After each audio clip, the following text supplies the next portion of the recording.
Video को like करें, channel को सब्सक्राइब करें और कमेंट में अपनी राय ज़रूर दें। तो चलिए हम शुरू करते हैं एपिसोड 10 स्टार्ट होता है तो हम देखते हैं कि अर्तुगरुल अपने घर वालों के साथ खैमे में बैठे होते हैं। हैमा खानम कहती हैं, कबीले के मुश्किल तरीन वक्त में ये पेशकश अल्लाह की बहुत बड़ी नेमत है, लेकिन मुझे एक बात समझ में नहीं आई कि उन्होंने ये पेशकश हमारे कबीले को क्यों दी। अर्तुगरुल कहते हैं, अम्मी जान इस पेशकश से धोखा ना खाएं, यह हमारे सिपाहियों की खून की कीमत है।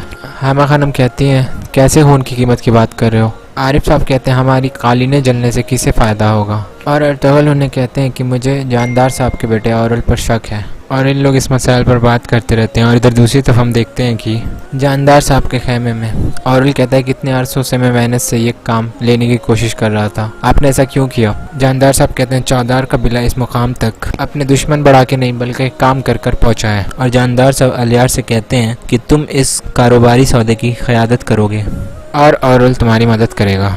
और इधर औरल अपने खैमे में पहुंचता है और काफ़ी गुस्से में होता है और सभी चीज़ें उठा के फेंकने लगता है। चौल्पना उसे समझाती है कि पुरसुकून हो जाइए और चौल्पना उससे कहती है कि हम इस शराकतदारी को कैसे रोक सकते हैं। औरल कहता है, हम नहीं रोक सकते, लेकिन साइमन इसमें रुकावट डाल सकता है। चौल्पना खातून कहते हैं, साइमन इसमें क्यों पढ़ना चाहेगा? औरल कहता है, क्योंकि साइमन हमेशा अर्तुगरुल जैसे गैर कानूनी बागियों को खतरा समझता है। और इधर दूसरी तरफ हम देखते हैं कि साइमन अपने सभी टेम्पर सुरमों के साथ एक खुफिया जगह होता है और उन्हें उस किताब के बारे में बता रहा होता है। और वह त्रस्तान को अपने पास बुलाकर उससे कहता है, अब तुम हमारे बीच एक सूरमा के तौर पर काम करने वाले हो। और उससे कहता है कि जब तुम मैं दिल्ली रवाना होगे वो यकीनन तुम्हारे पीछे आएंगे, ये जानने के लिए कि मैं कौन हूँ। वो तुम्हें पकड़कर तुमसे बात करना चाहेंगे। और कहता है कि ये पता करने के लिए कि अर्तुगरुल सुल्तान का जासूस है कि नहीं, हम एक जाल बिछाएंगे। और फिर वो सभी लोग अपनी प्रेयर्स में लग जाते हैं। और इधर दूसरी तरफ हम देखते हैं कि अर्तुगरुल और आरिफ भाई बैठकर बातें कर रहे होते हैं। तभी वहाँ पर बमसी आता है। अर्तुगरुल इनसे पूछते हैं, ताजिर कहाँ रवाना होने वाले हैं?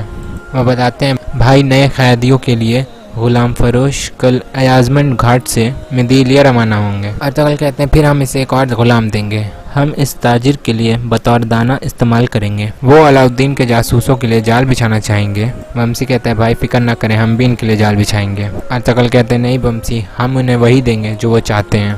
बमसी कहते हैं, क्या हम इन्हें आपको पकड़ने देंगे? अर्तुगरुल कहते हैं, मुझे नहीं बमसी, बल्कि मेरी जगह एक जासूस को जो मेरी जगह होगा वहाँ पे। बमसी कहता है, उन्हें शक आप पर होगा और पकड़ वो मुझे लेंगे। अर्तुगरुल कहते हैं, तुम नहीं बमसी। बमसी पूछते हैं, भाई फिर कौन होगा वो? अर्तुगरुल से कहते हैं, तुम हानली बाजार वापस जाओ, वो तुम्हें ढूंढ लेगा। और इधर दूसरी तरफ हम देखते हैं कि असलहान हैमा खानम और हलीमा को कारखाने लेकर आती है और कारखाना दिखा रही होती है। हैमा खानम उससे पूछती हैं, ये सब तुम ही देखती हो? तभी वहाँ चौल्पना आती है और कहती है कि असलहान ये सब देखती थी जब तक इन्होंने अपने भाई के ताजिरों का अर्तुगरुल साहब को नहीं बताया था। असलहान उन्हें मना करती है। वो कहती है, चौल्पना खातून, ये तो ना मौका है और ना ही जगह। हैमा खानम उनसे पूछती हैं, आखिर क्या बात है? चौल्पना उन्हें सब बता देती है। और इधर दूसरी तरफ हम देखते हैं कि अलियार और अर्तुगरुल बातें कर रहे होते हैं और औरल अपने सिपाही के साथ प्रैक्टिस कर रहा होता है और उसे किसे मार कर जख्मी कर देता है और उसकी टांग तोड़ देता है। यह देख के अर्तुगरुल उसके पास आते हैं और औरल अर्तुगरुल साहब से कहता है, इस सरजमीन के लोग बहुत बेरहम हैं अर्तुगरुल साहब, या तो तुम भेड़ियों और परिंदों की खुराक बनोगे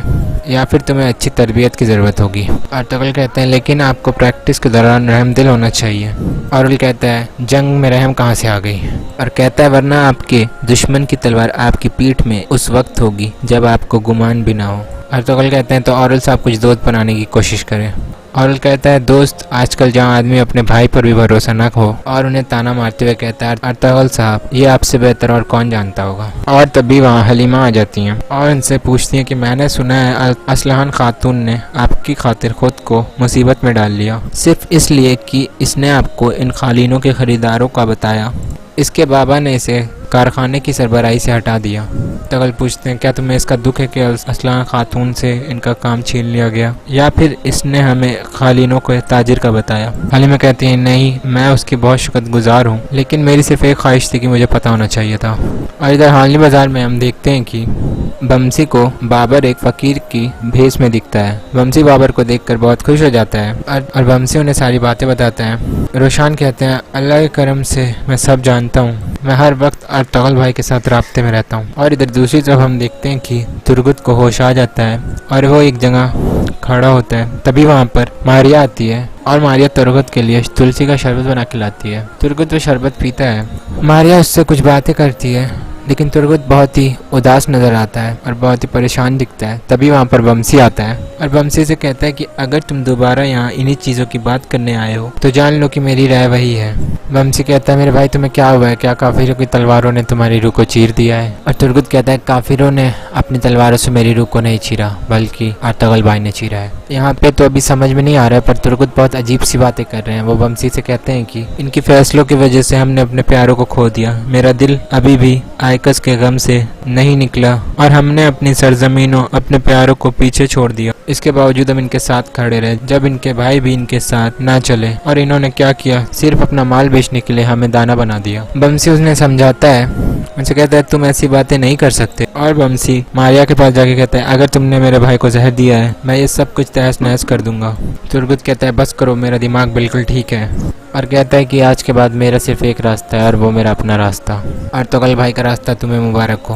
और बमसी कहता है हम अर्तुगरुल भाई का रास्ता नहीं छोड़ेंगे, भाई तुमने इस वादे को तोड़ा है। और फिर गुस्से में वहाँ से चला जाता है और मारिया बमसी के पीछे आती है और इससे कहती है कि तुर्गुत की बातें समझो, तुर्गुत की बातें समझने की कोशिश करो, इसने बहुत मुश्किलें सही हैं और तुमने भी। और तभी वहाँ पर साइमन आता है और बमसी को समझाते हुए कहता है कि तुम उसकी बात सुन सकते हो, वो कहना क्या चाहता है। और वो साइमन से कहता है मैं तुम्हें खामोश करने के लिए तुम्हारी ज़बान भी तलवार से काट दूंगा। बमसी बहुत गुस्से में रहता है और फिर वो वहाँ से चला जाता है। और मारिया साइमन से कहती है कि मैंने देखा है नूरगुल अब वफादार नहीं रहा। साइमन कहता है एक तुर्क के लिए वफादारी इसकी रोटी रोजी से ज़्यादा कीमती है और कहता है कि नूरगुल ये पहले भी एक बार कर चुका है लेकिन बाद में वो अपने कबीले वापस चला गया। ये सब उस्ताद पेत्रोचो की डायरी में लिखा है। मारिया कहती है आपका मतलब है कि तुर्गुत खेल खेल रहा है। और इधर दूसरी तरफ जानदार कबीले में हम देखते हैं कि सभी बैठकर खाना खा रहे होते हैं और अर्तुगरुल जानदार साहब से कहते हैं कि हमें आपकी पेशकश कबूल है लेकिन हमारी कुछ शर्तें हैं। जानदार साहब कहते हैं अर्तुगरुल साहब मेरी ख्वाहिश है कि ये दोनों के लिए बेहतर हो।